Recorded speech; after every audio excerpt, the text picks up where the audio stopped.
Evangelho de Jesus Cristo, segundo escreve Marcos, capítulo de número 5, versículo, primeiramente, 1 ao 5, depois do versículo 15, que diz assim: Jesus e os discípulos chegaram à região de Gerasa, no lado leste do lago da Galileia.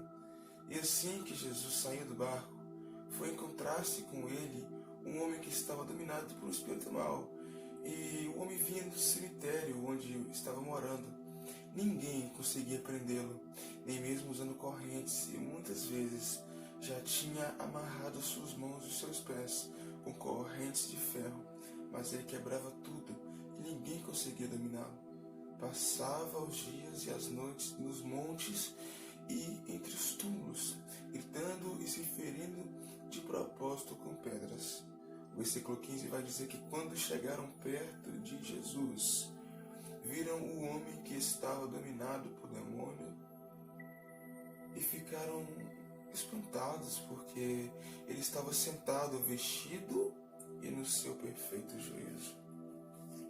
Esta palavra registrada aqui em Marcos, capítulo 5, ela foi baseada uma ministração que eu tinha pedido a Deus, que eu queria fazer em cima do último vídeo que eu postei aqui no canal, o Sou um Milagre. E Deus falou muito ao meu coração através desta passagem. Jesus, no contexto, até a chegada no lado leste do lago da Galileia, na região de Gerasa, ele encontrava-se ensinando algumas pessoas. E aí ele decide atravessar, ir ao outro lado e de encontro, porque ele sabia que tinha uma pessoa que tinha uma necessidade, uma pessoa que precisava dele. E então Jesus, ele entra no barco, ele decide ir de encontro àquele homem. E junto com Jesus vem alguns outros barcos também, e eles vão em direção a ele, e aí acontece uma tempestade no final do capítulo 4, que já vai entrar no capítulo 5, e baseado nessa tempestade, eu quero destacar 3 tempestades na Bíblia. A primeira tempestade que eu quero destacar é a tempestade que aconteceu com Jonas. A segunda tempestade que eu quero destacar é a que aconteceu com Paulo, quando ele estava em caminho a Roma e que fez ele parar em Malta no final de Atos. E a terceira é essa aqui de Jesus Cristo. Quando acontecem tempestades na nossa vida, cada uma delas vem para apontar algo, ou vem para nos ensinar algo, ou vem para nos mostrar algo. E a primeira tempestade que eu quero falar, que eu destaquei, dentre as 3 que destaquei, é a tempestade de Jonas. A tempestade de Jonas só veio sobre a vida dele depois que ele desobedeceu ao Senhor, consequência de uma escolha errada que Jonas faz. Ele vem e decide ir na contramão da direção e da vontade de Deus, e ele mesmo provoca uma tempestade em sua vida, pois aquela tempestade vinha da parte do Senhor para corrigir a Jonas, o filho dele. Deus, ele corrige seus filhos, Deus corrige a todo aquele que ele ama. E o Jonas, a tempestade vem, e assim como eu disse, a tempestade apontou. Jonas, ele entendeu o que é a tempestade, o motivo daquela tempestade. A tempestade apontou que Jonas estava errado. Ele entendeu aquilo, ele aprendeu que ele não deveria ter feito o que ele fez, e ele voltou e corrigiu.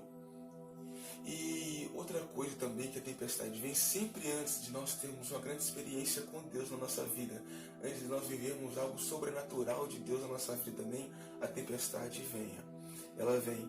E a tempestade veio na vida de Jonas, ele entendeu que ele estava errado, que ele precisava corrigir, e ele vai e conserta. Jonas, ele vem, corrige, ele vai até Nínive e tem uma grande experiência com Deus. Dentro de 3 dias, ele pregando naquela cidade, ele consegue ganhar muitas almas para o Senhor, tanto que até o próprio rei daquele lugar se humilha, veste pano de sapos, perante o Senhor se humilha, e eles recebem o livramento. A segunda tempestade tempestade que vem falar sobre Paulo, né, que eu quero falar. Paulo é uma tempestade que veio por causa natural. A primeira tempestade veio por correção de Deus, da parte de Deus, para a correção de Jonas. A segunda tempestade que eu quero destacar, ela veio por causa natural. Às vezes tempestades vão vir na nossa vida, mas por causas naturais. Uma coisa que poderia ter sido evitada. Sim, Paulo disse, gente, não vamos não, porque o risco é muito grande. Não deram ouvido ao homem de Deus e eles preferiram enfrentar a tempestade. Mas justamente por causa do homem de Deus é que eles não morreram. E Paulo, por causa que Paulo estava no barco, Deus não permitiu que nenhum deles viesse a morrer. Aconteceu muitas coisas. Se você ficar interessado, vai lá na Bíblia, no final de Atos, e lê essa história que é maravilhosa. Por causa de Paulo, eu estou dando um spoiler aqui, né? Por causa de Paulo, eles não morreram. E Paulo chegou à ilha de Malta e viveu grandes experiências. Abre lá no final de Atos para você ler. Grandes experiências Paulo viveu. E agora Jesus aqui, indo em direção ao endemoniado, ele passa por uma tempestade, algo que poderia tentar vir matar aqueles discípulos ali, naquele barco. E Jesus ali dormindo no fundo do barco, porque ele estava na sua forma humana, no seu corpo humano, descansando. E os discípulos vêm, mestre, acorde a gente aí, a gente vai morrer, nos ajuda. Jesus vem e fala duro com o barco. Ele fala duro com o barco não, gente. Ele fala duro com o mar, fala duro com o vento. E eles obedecem. Ele grita, fala com ele, calma. Ele dá apenas uma palavra, uma ordem. E obedece.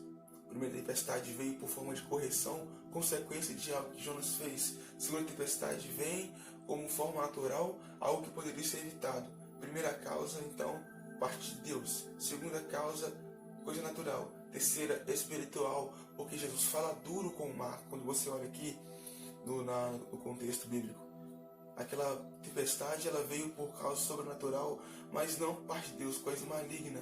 Porque o diabo ele sabia que Jesus estava indo em direção àquele homem e ele não queria que aquilo acontecesse. Algo sobrenatural, uma experiência sobrenatural que os discípulos viveriam com Jesus, e o diabo não estava satisfeito com aquilo.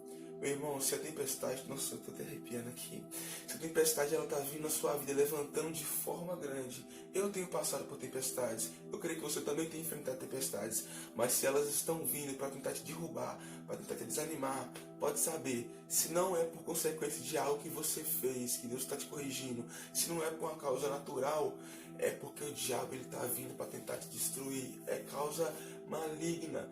Você vai ter o discernimento, Deus vai te dar o discernimento, você vai saber o porquê dessa tempestade. Aquela tempestade ali era algo espiritual, era uma batalha espiritual muito grande, porque algo sobrenatural iria acontecer. E o diabo sabia daquilo, o diabo tentou de tudo, mas Jesus estava no barco e ele acalmou a tempestade. Jesus estiver contigo, meu filho, no seu barco, não tem tempestade que faça graça que Jesus não acalme. Jesus ele acalmou aquela tempestade e ele seguiu rumo ao propósito que ele tinha que cumprir. Ele chegou em destino àquele homem. E Jesus vem e encontra aquele homem ele dominado por um espírito mau. Aquele homem precisava de ajuda. Aquele homem sozinho não conseguia se libertar. Ele estava preso. Aquelas pessoas daquela cidade, daquela região ali, temiam por aquele homem, porque aquele homem estava miseravelmente dominado. Era uma legião que estava sobre ele. A legião, na época de Jesus, fazia referência ao exército romano, a uma parte do exército romano, que era composta por mais ou menos 6.000 soldados. Isso foi uma referência só para poder exemplificar mais ou menos a quantidade que tinha de demônios naquele homem. E ele vem e fala, legião, Jesus repreende aquele homem. E toda aquela legião ali pede a Jesus que não expulse daquela região. Jesus permite aquilo. E ele entra naqueles porcos, e aqueles porcos vêm e caem ribanceira abaixo. Aqueles homens cuidadores dos porcos vêm e saem correndo e anunciam mal sobre Jesus, sobre aquela cidade.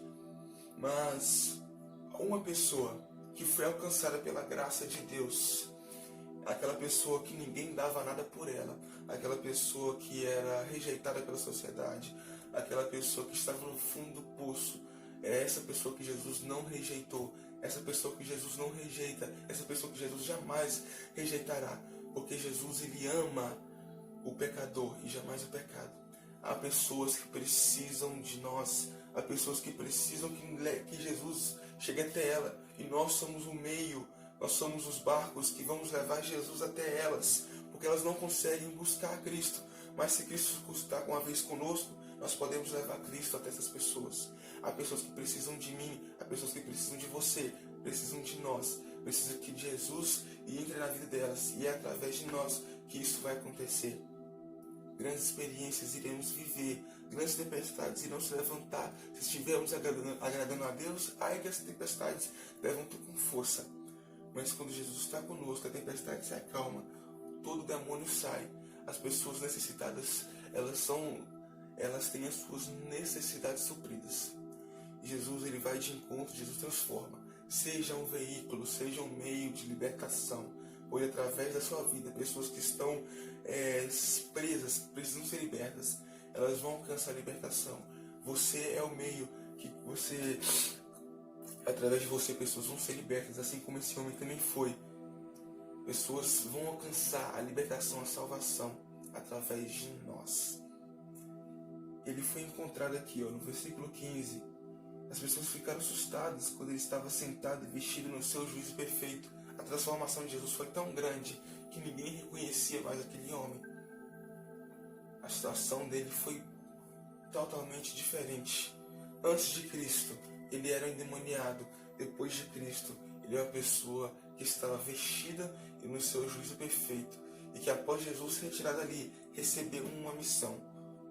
Tem pessoas que elas têm propósito, mas elas precisam de ajuda.